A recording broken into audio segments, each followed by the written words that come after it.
Eu quero avisar os irmãos que a nossa festa começou domingo. Tivemos uma pausa ontem, mas de hoje até domingo é direto.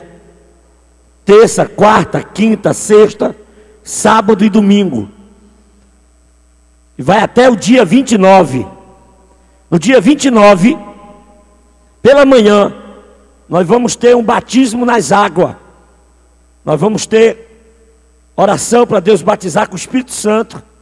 E também vamos batizar os irmãos, aqueles que são libertos e querem servir a Deus, se tornar membro da igreja, também se batizar nas águas. Está vindo aí muita gente do interior, das congregações. A El Betel está fazendo 15 anos. E nós já temos 16 congregação. Temos 4 terrenos já comprados. E vamos construir, se Deus assim quiser. Nós não temos nenhuma congregação. Para dizer que não temos nenhuma, só temos uma, que é alugado. Eu particularmente eu não gosto de aluguel. Eu gosto de construir igreja para Jesus. E igreja não é bodega para estar se mudando. Um mês num canto, um mês no outro. Eu penso diferente. Então eu quero que os irmãos orem para a gente fazer aquilo que Deus quer que a gente faça. Amém? O pastor que vai pregar hoje à noite é o pastor Glicério. E está em uma caravana lá do Jardim das Oliveiras. Os irmãos do Jardim das Oliveiras, da El Betel, lá no jardim. Bênção de Deus.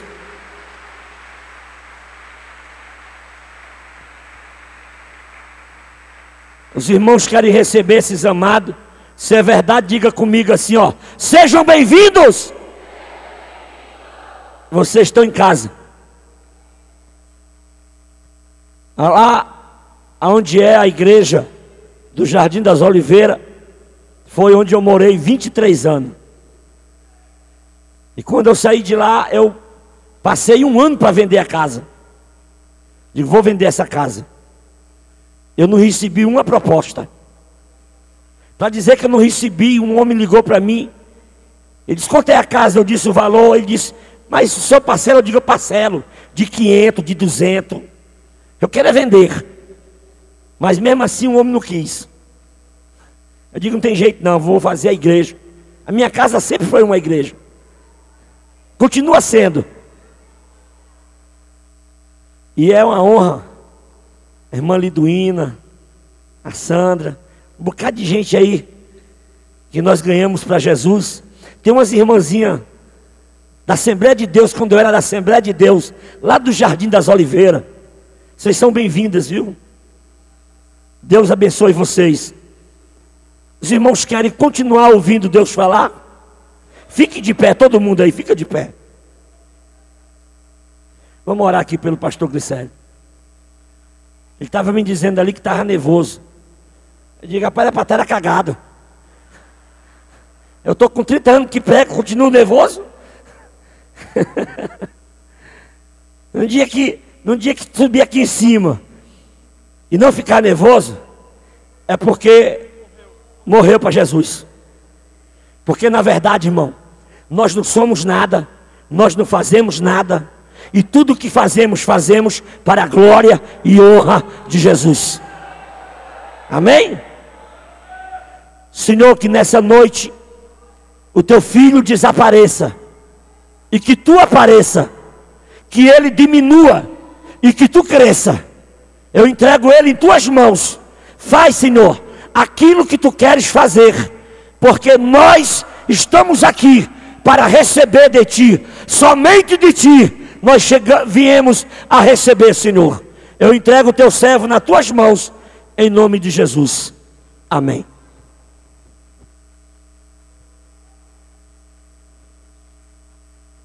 Eu saúdo os irmãos essa noite com a paz do Senhor, amém, irmãos? Eu quero que você abra a sua Bíblia sem perca de tempo, no livro de Atos dos Apóstolos, capítulo de número 2, versículo de número 47. Mas antes de nós lermos, irmãos, eu quero agradecer mais uma vez a Deus, por poder mais uma vez, Deus, me confiar, a poder trazer, pregar a sua palavra. Eu quero aqui também expressar a minha gratidão ao nosso pastor Valtim. Eu quero aqui expressar a minha gratidão a ele. Por quê? Porque um dia ele investiu em mim. Enquanto muito diziam não, ele olhou e disse sim, sendo direcionado por Deus. E eu louvo, agradeço a Deus essa noite, primeiramente a Deus, porque é o autor de tudo isso, e também ao nosso pastor, por ter confiado e acreditado. E hoje estou aqui, irmãos, para a glória de Deus. E eu precisava essa noite dizer isso, até porque foi uma confirmação de Deus. Deus falou ali com a irmã Alexandra, e ela falando comigo, eu guardei. Era a confirmação de Deus. Fico feliz essa noite, em nome de Jesus. Quem encontrou, diga amém. Uma pessoa aqui inusitada, que eu não esperava ele, mas está aqui conosco, que o missionário Rony Melo. Deus possa abençoar ele essa noite, em nome de Jesus. Diz assim, a santa, poderosa, a inefável, a infalível palavra de Deus: louvando a Deus e contando com a simpatia de todo o povo, enquanto isso acrescentava-lhe o Senhor, dia após dia, os que iam sendo salvos. O tema da mensagem, irmãos, diz: Deus nos faz crescer. E eu quero ser breve, sem mais delongas. Eu posso dizer para os irmãos essa noite, se tem uma pessoa que está vivendo isso, essa pessoa sou eu. Deus tem me feito crescer em quase todas as áreas da minha vida. As outras é porque ainda está em processo. Mas eu posso afirmar esse tema da festa essa noite, com todas as minhas palavras. Deus tem me feito crescer. E eu louvo, glorifico a Deus por isso. E o que eu quero pregar essa noite, quero ser bem breve, até porque hoje é culto de oração, nós vamos orar. Mas eu trago um tema para a mensagem dessa noite. O tema diz: Deus nos faz crescer. E o que eu trago essa noite é: quando Deus nos faz crescer. Nós estamos lendo, irmãos, aqui a respeito de um povo, falando a respeito de uma igreja, a igreja primitiva, a igreja de Atos. Mas a igreja de Atos, irmãos, era muito diferente de muitas igrejas que tem hoje. A igreja de Atos era uma igreja que influenciava o mundo. Ela não era influenciada pelo mundo. E hoje eu e você, nós somos a igreja do Senhor. Nós precisamos influenciar e não ser influenciado pelo mundo. A igreja hoje está deixando de levar a igreja para o mundo, mas está trazendo o mundo para dentro da igreja.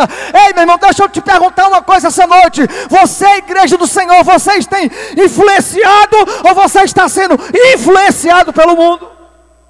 A igreja de Atos era uma igreja que influenciava, era uma igreja que fazia a diferença.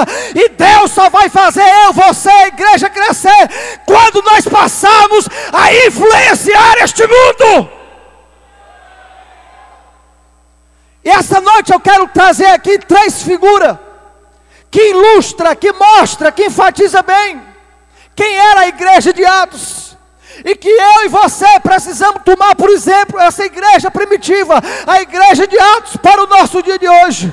E quando nós tomarmos essa igreja como exemplo, nós vamos poder abrir a boca, encher o pulmão e falar bem alto: Deus nos faz crescer. Chaplamanto calabra súpia.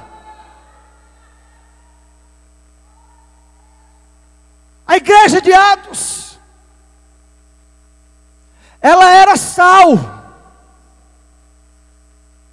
Eu trago uma mensagem bem simples essa noite, irmãos.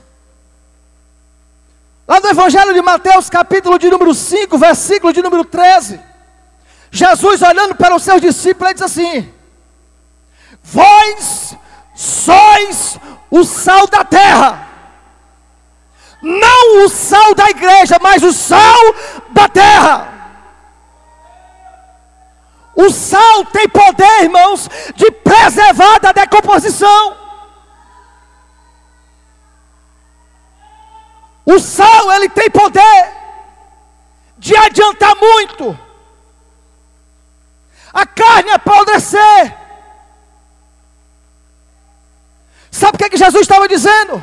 Vocês são sal, vocês têm poder de livrar, de preservar aqueles que estão apodrecendo pelo pecado lá fora.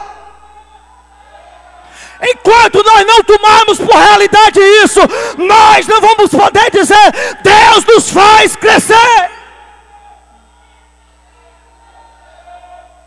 Agora, irmãos, dando continuidade ao versículo 13 de Mateus 5, Jesus, ele nos faz um alerta. Alerta esse que ele diz assim: do perigo de o sal não mais salgar.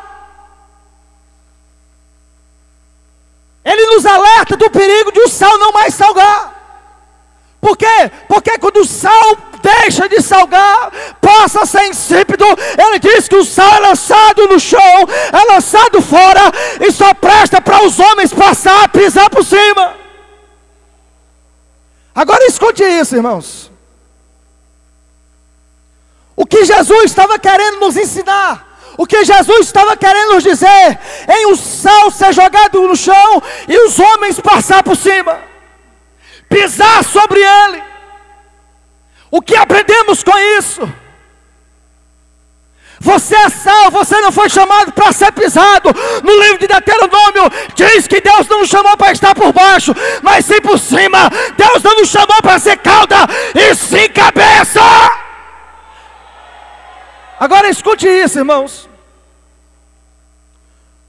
Você não foi chamado para ser pisado, mas para isso precisa você salgar. Naquela época do templo dos judeus de Jesus, diz a história que na época que o povo subia para adorar no templo, em época de chuva, no pátio ao redor do templo, acumulava água no pátio. E o que Jesus estava dizendo quando o sal prestava para ser pisado pelos homens? É porque naquela época, quando os judeus subiam no templo para adorar, o sal servia, aquele que não salgava mais, ele servia para ser jogado no chão, no piso do pátio, para que assim quando o judeu subisse, quando o povo subisse, enxugasse a água do pátio, pisasse em cima dele e assim não viesse ser escorregado e caído. É por isso que o sal, ele diz que seria pisado pelos homens.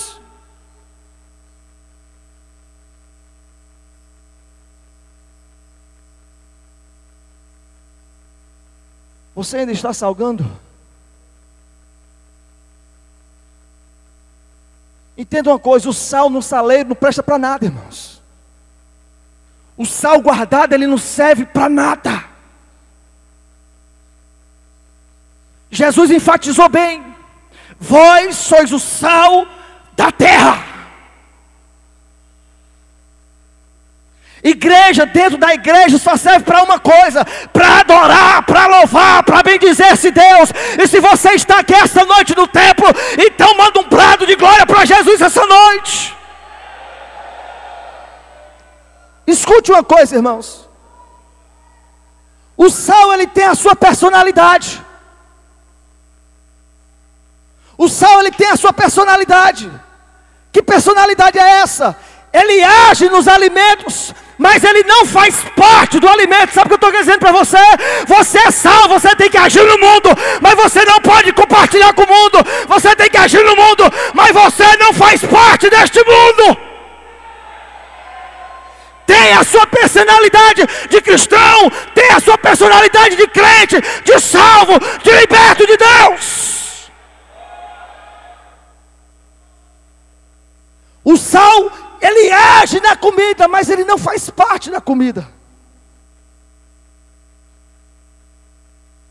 Para Deus nos fazer crescer, precisamos agir no mundo, sem deixar o mundo agir em nós.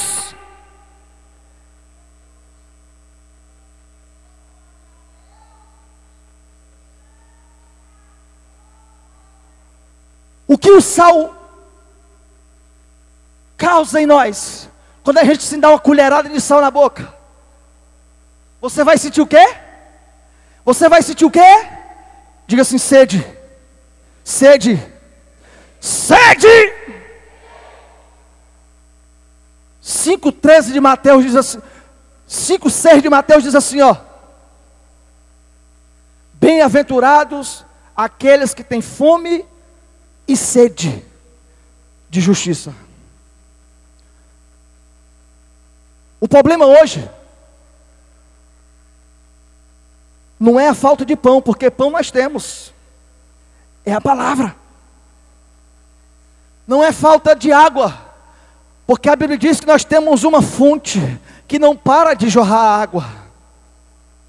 Sabe qual é o problema hoje da igreja? É ter sede e fome. Você é sal, a igreja é sal, o sal causa sede.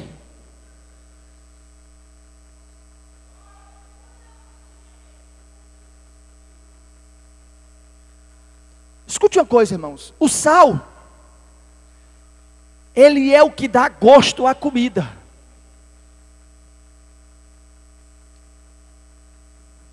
Deixa eu fazer uma pergunta aos irmãos essa noite. O sal é que dá gosto à comida, mas quem leva a fama de boa? Quando você come lá aquela comida gostosa, saborosa, aí você diz assim: ô comida boa. O sal, ele dá gosto à comida, mas quem leva fama é a comida. O sal nem se lembra dele, nem se lembra do povo. Sabe o que eu estou querendo dizer para você? Você é sal da terra, você tem que fazer a diferença no mundo, mas quem tem que ser exaltado é Jesus, quem tem que ser glorificado é Jesus, quem tem que aparecer é Jesus de Nazaré. O apóstolo João, escrevendo 3,30, ele diz assim: é necessário, importa que ele cresça e que eu diminua. Ei, meu irmão, você tem que diminuir e ele tem que crescer. Você tem que desaparecer e ele tem que aparecer na sua vida. Choplamantu calabra mandeca vassúpia. O problema é que estamos querendo aparecer mais do que Jesus. E quando o homem tenta aparecer mais do que Jesus, você não vai crescer nunca.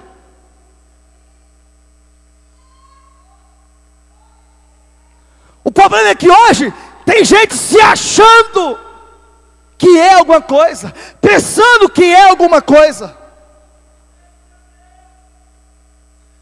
Eu confessei ao pastor, eu estou nervoso. Ele disse: tem que estar mesmo. Sabe o que é que significa o nervosismo, irmão? Dependência de Deus. No dia que alguém subir e pegar no microfone para pregar achando que é ele, não vai sair nada. Se tem uma estrela que tem que brilhar aqui, se tem uma luz que tem que aparecer aqui, o nome dele é Jesus de Nazaré. Se você crê como eu creio, dá aí um brado para ele.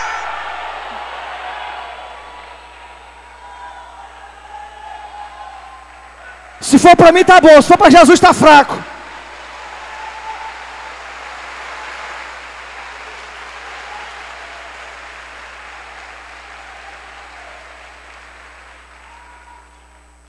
Tenho que me adiantar.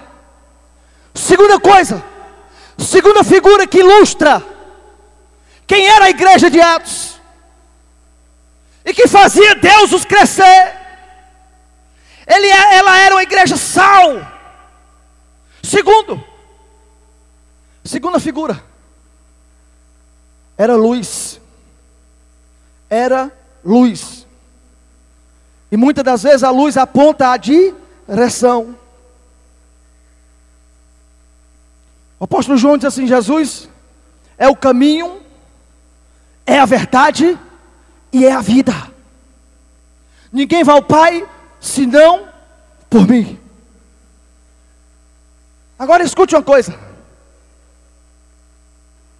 O mundo está caminhando para o inferno, para a morte. E nós que somos igreja, temos que se levantar como luz, para apontar a direção para esse povo que está indo de caminho errado. Agora escute uma coisa, irmãos. A igreja conhece o caminho. Quem era o caminho? Diga assim: Jesus. Quem era o caminho? Você é a igreja, amém? Então você tem o direito, o papel, a responsabilidade de apontar o caminho para aqueles que andam errantes. Quando nós apontamos o caminho para aqueles que andam errantes, Deus vai nos fazer crescer. Jesus é a verdade. Eu e você conhece a verdade. Então temos que fazer o quê? Proclamá-la para aqueles que andam errantes. Quando a gente lê Atos, capítulo de número 5, versículo de número 42, diz que a igreja estava no templo,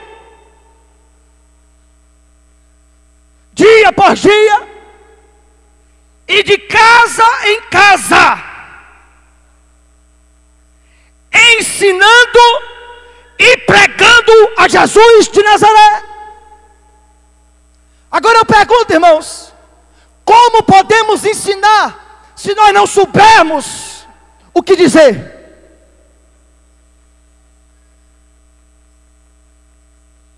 O profeta Esaias, capítulo de número 4, versículo de número 6, ele diz assim: o meu povo perece e é destruído por falta de conhecimento.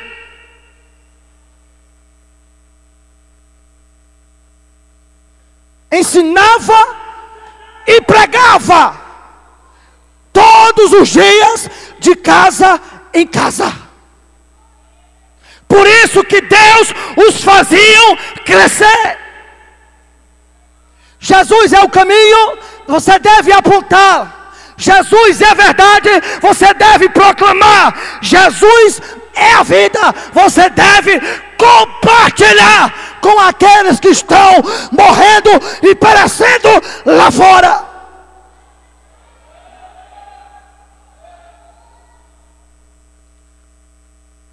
Em Atos 2, irmãos, versículo de número 46, é o tema, é o versículo chave do tema da fé, do aniversário da igreja. O que é que a Bíblia diz? E ganhavam a simpatia, ganhava a confiança do povo. Mas por quê? Porque era uma igreja que fazia a diferença.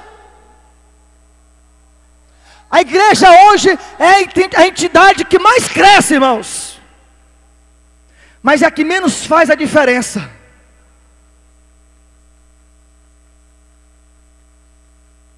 O que está acontecendo? Falta de sal, de luz. E terceiro, 2 Coríntios capítulo de número 2, versículo de número 15. Ele diz que nós somos o bom, não é o mal, não é qualquer um, o bom perfume de Cristo. Agora escute isso, irmãos. O perfume de Cristo, ele tem poder de atrair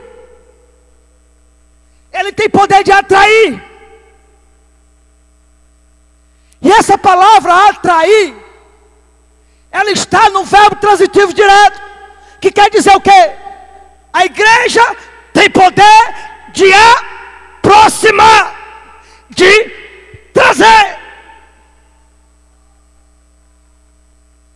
Jesus já nos concedeu o poder, irmãos. Jesus já nos deu poder, irmãos. E ele diz, Paulo escrevendo aos Coríntios, ele diz que nós somos o bom perfume de Cristo. E o bom perfume, ele tem poder de atrair. Você tem atraído alguém para Cristo? Uma coisa interessante, irmãos, é que o perfume, sempre ele é notado. Ele nunca passa desapercebido. Mesmo ele tendo um cheiro bom, mesmo ele tendo um cheiro mau, de um desses dois, ele vai chamar a sua atenção. Mas o que é interessante é que ele diz que nós somos o bom perfume de Cristo. Eu e você precisamos atrair Cristo, atrair o povo para Cristo. Agora deixa eu fazer uma pergunta, eu quero já terminar. O perfume atrai, sim ou não? Sim ou não? Quem é o bom perfume de Cristo aqui? Levanta-se a mão.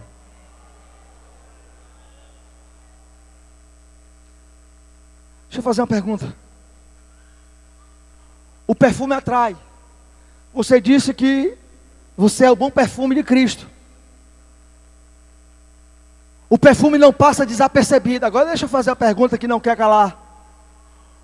O mundo tem percebido Cristo em você? O que o mundo está vendo em você? Foi palavras suas. O que o mundo tem observado em você?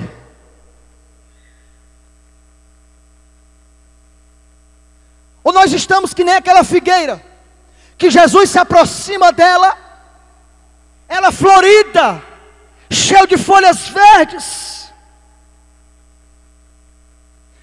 E o interessante é que a figueira,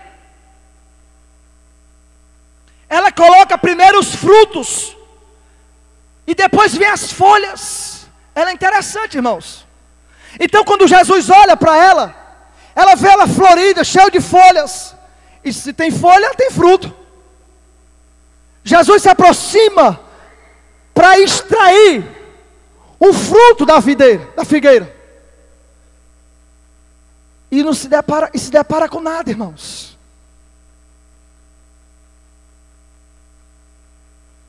E não encontra nada. Só a aparência. Você está vivendo de aparência? Ou o mundo tem visto Cristo em você? Ou o mundo tem visto o bom perfume de Cristo em você? Eu quero terminar agora para nós orarmos. Eu gosto de ser muito pontual no horário. Deixa eu fazer uma pergunta a você essa noite. Nós somos o bom perfume de Cristo, sim ou não? Que perfume você está exalando? O de Cristo ou do mundo?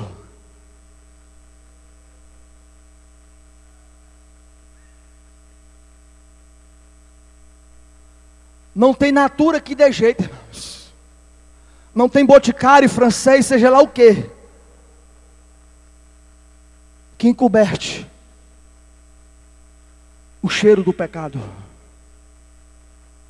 Eu não sei nem se pecado cheira. Vou mudar aqui o cheiro. O fedor do pecado.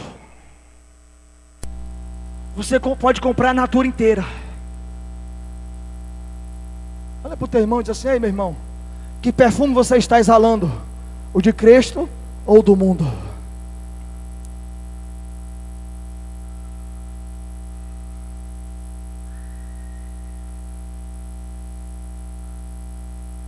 Quando nós exalamos o perfume de Cristo, irmãos, nós vamos dia após dia, continuamente, dizer isso, ó: Deus nos faz crescer.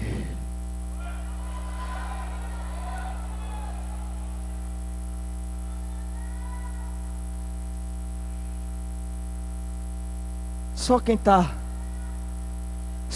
essa noite com o bom perfume de Cristo, enche o pulmão, abre a boca e bota para fora aí um glória para Jesus essa noite.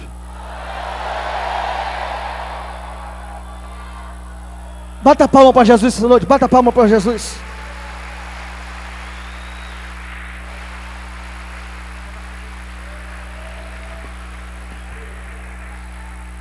Fique de pé, fique de pé. Eu sei que hoje tem muita gente visitando. Eu quero dizer a vocês que agora nós vamos apagar as luzes. Dizer para o teu irmão: nós vamos apagar as luzes. Mas nós não vamos ficar no escuro. Você entendeu isso? Nós vamos apagar as luzes e nós não vamos ficar no escuro. Porque você é a luz. Às vezes me pergunto: por que o pastor apaga a luz? Primeiro, é porque eu gosto. Eu sou o pastor. Se eu for para outra igreja, eu não mando apagar a luz, porque eu não sou o pastor de lá. Mas o pastor daqui sou eu, e eu gosto de luz. Eu gosto de orar no escuro. Eu sempre gostei de orar no escuro, não tem problema nenhum. Não foi Deus que mandou. Não é porque Deus vai operar. Deus opera no claro, no escuro. Ele opera a gente sentado, deitado. Ele opera do jeito que Ele quer. O único segredo de eu apagar as luzes é porque eu gosto do escuro, de orar no escuro. Se você não gosta de orar no escuro, é só ir embora. A porta está aberta. Eu não gosto de escuro não, vá-se embora, meu irmão. Mas vai ser a bênção de Deus. Agora se quiser ficar no escuro e sair com a bênção de Deus, segura aí, porque Deus está aqui, viu?